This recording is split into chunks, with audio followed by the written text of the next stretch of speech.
అందరికీ నమస్కారం. ఈరోజు మనం ఒక అద్భుతమైన కథ గురించి మాట్లాడుకోబోతున్నాం. ఇది ఒక దేవుడి జననం గురించి, అదే సమయంలో ఒక రాక్షసుడి మరణం గురించి. ఈ రెండిటినీ ముడిపెట్టిన ఆ గాథే దేవతల సేనాధిపతి అయిన కుమారస్వామి ఆవిర్భావ కథ. ఈ కథ మొత్తం మొదలైందే ఒక వరంతో. అది ఏదో మామూలు వరం కాదండోయ్. ఒక రాక్షసుడు తన చావును తానే డిజైన్ చేసుకున్నట్టుగా కోరుకున్న వరం. మరి అంత తెలివైన ప్లాన్ చివరకు ఎలా ఫెయిల్ అయింది? అసలు ఏం జరిగింది? సరే, ఇంక మన కథలోకే వెళ్ళిపోదాం. ఈ మొత్తం కథకు మూల కారణం తారకాసురుడు. అతని వరగర్వమే ఈ అద్భుతమైన గాథకు దారితీసింది. వజ్రాంగుడి కొడుకైన ఈ తారకాసురుడు సృష్టికర్త బ్రహ్మదేవుడి కోసం చాలా ఘోరమైన తపస్సు చేశాడు. అతని లక్ష్యం ఒక్కటే, ఎవరికీ ఓడిపోని శక్తి, అసలు మరణమే లేని జీవితం. ఇవి కావాలతనికి. బ్రహ్మ ప్రత్యక్షం కాగానే తారకాసురుడు ఒక వరమడిగాడు. నా చావు కేవలం పరమశివుడి దివ్యతేజస్సునుంచి పుట్టిన కొడుకు చేతిలోనే జరగాలి. వినడానికి ఇదొక కండిషన్లా అనిపించచ్చు, కాని దీని వెనకాల ఒక మాస్టర్ ప్లాన్ ఉంది. ఆ ప్లాన్ ఎంత పకడ్బందీగా ఉందో మీరే చూడండి. ఒక పక్క సతీదేవి వియోగంతో శివుడు తీవ్రమైన తపస్సులో ఉన్నాడు. ఆయన ఇంక లోకంతో సంబంధం పెట్టుకోడు. ఇది తారకాసురుడికి తెలుసు. అందుకే అతని ధీమా ఏంటంటే, ఇక శివుడికి పెళ్లి కాదు, కొడుకు పుట్టాడు, నాకు చావు లేదు, నేను అమరుణ్ణి. బస్ ఇదే గర్వంతో ముల్లోకాలను పీడించడం మొదలుపెట్టాడు. ఇక తారకాసురుడి ఆగడాలు భరించలేకపోయారు దేవతలు. ఒక పరిష్కారం కనుక్కోవాలి. వాళ్లు మొదలుపెట్టిన ఆ ప్రయత్నాలే ఈ పరిణయయత్నం. దేవతలందరూ కలిసి విష్ణుమూర్తి దగ్గరికి వెళ్లారు. అప్పటికే ఒక శుభపరిణామం జరిగింది.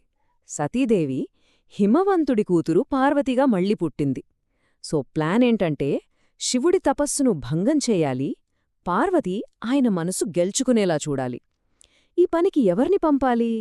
ప్రేమదేవుడైన మన్మథుణ్ణి రంగంలోకి దించారు. కాని ఆ ప్లాన్ వర్కౌట్ అవ్వలేదు. తన తపస్సుకి ఆటంకం కలిగిందని శివుడికి విపరీతమైన కోపమొచ్చింది. మూడో కన్ను తెరిచాడు. మన్మథుడు భస్మమైపోయాడు. అయినా సరే పార్వతీదేవి పట్టు వదల్లేదు. తన అచంచలమైన భక్తితో, ఘోరమైన తపస్సుతో చివరికి శివుడి మనస్సు గెల్చుకుంది. వాళ్ళిద్దరికీ వివాహం జరిగింది. శివపార్వతుల పెళ్లైపోయింది. హమ్మయ్యా అనుకున్నారు దేవతలు. కాని అసలు కథ ఇప్పుడే మొదలైంది. వాళ్ళిద్దరి కలయికతో పుట్టబోయే ఆ శక్తిని ఈ లోకాలు తట్టుకోగలవా లేదా? ఆ దివ్యతేజస్సు ప్రయాణం ఎలా సాగిందో చూద్దాం. శివుడి నుంచి వచ్చిన ఆ తేజస్సు ఎంత శక్తివంతమైనదంటే దాన్ని ఈ లోకాలు అస్సలు భరించలేవని దేవతలకు అర్థమైపోయింది. సరే, ముందుగా అగ్నిదేవుడు ఒక పావురం రూపంలో ఆ శక్తిని తీసుకున్నాడు. కానీ అగ్నిదేవుడే ఆ తేజస్సును మోయలేకపోయాడు. వెంటనే దాన్ని గంగానదిలో వదిలేశాడు. మరి గంగాదేవి? ఆవిడ కూడా ఆ వేడికి తట్టుకోలేకపోయింది.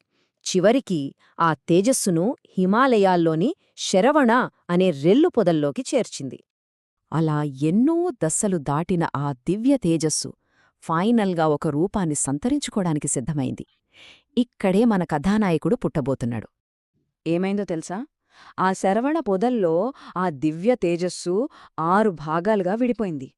6 ముక్కలై 6గురు అద్భుతమైన తేజస్సుతో వెలిగిపోతున్న బాలురుగా మారింది. ఆ బాలురను 6గురు కృత్తికలు చూశారు. వాళ్లు నక్షత్రమాతలు. ఆ పసివాళ్లని చేరదీసి తమ సొంత బిడ్డల్లా పెంచడం మొదలుపెట్టారు. అందుకే ఆయనకు కార్తీకేయుడు అనే పేరు వచ్చింది. అంటే కృత్తికలు పెంచినవాడు అని అర్థం. ఈ విషయం తెలియగానే పార్వతీదేవి అక్కడికి పరుగుపరుగున వచ్చింది. తన బిడ్డల్ని చూసి ఆనందంతో ఉప్పొంగిపోతూ ఆ 6గురిని ఒకేసారి గట్టిగా హత్తుకుంది. అప్పుడు జరిగిందొక అద్భుతం.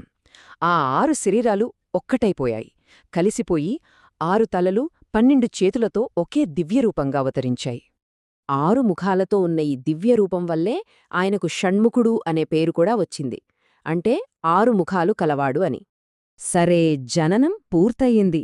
ఇప్పుడు ఆయన పుట్టుకకు కారణమైన లక్ష్యాన్ని పూర్తిచేసే సమయం వచ్చేసింది. షణ్ముఖుడు ఎలా దేవతల సేనాధిపతి అయ్యాడు? తన విజయాన్ని ఎలా సాధించాడు? ఇప్పుడు చూద్దాం. ఆయన రాకతోనే దేవతలందరూ యుద్ధానికి సిద్ధం చేసేశారు. సాక్షాత్తు బ్రహ్మదేవుడే ఉపనయనం జరిపించాడు. దేవతల రాజైన ఇంద్రుడు గౌరవంతో తలవంచాడు. తల్లి పార్వతి తన శక్తిస్వరూపమైన జ్ఞానవేలని శక్తివంతమైన ఆయుధాన్ని ఇచ్చింది. ఇక తండ్రి పరమశివుడు దేవసైన్యానికి సేనాధిపతిగా పట్టాభిషేకం చేశాడు. ఇక కుమారస్వామి తన సైన్యంతో తారకాసురుడి మీదకు దండెత్తాడు. భయంకరమైన యుద్ధం జరిగింది. చివరికి తన తల్లి ఇచ్చిన ఆ వేల్ ఆయుధంతో తారకాసురుణ్ణి ఒక్క వేటికి 2 ముక్కలు చేసేశాడు. తారకాసురుడు కోరుకున్న వరం ఫలించింది.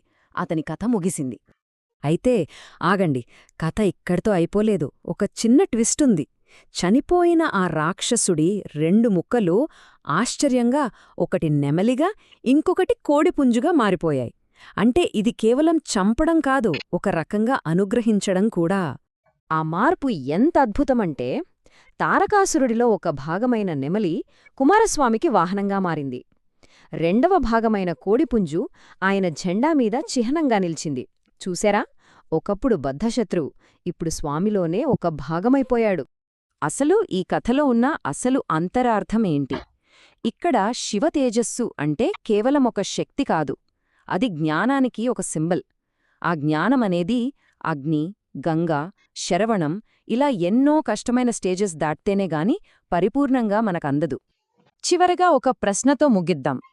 ఒక దైవశక్తి పుట్టడానికే ఇన్ని అడ్డంకులు, ఇన్ని దశలు అవసరమయ్యాయి.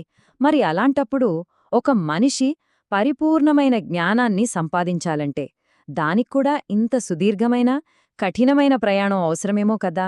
ఒక్కసారి ఆలోచించండి.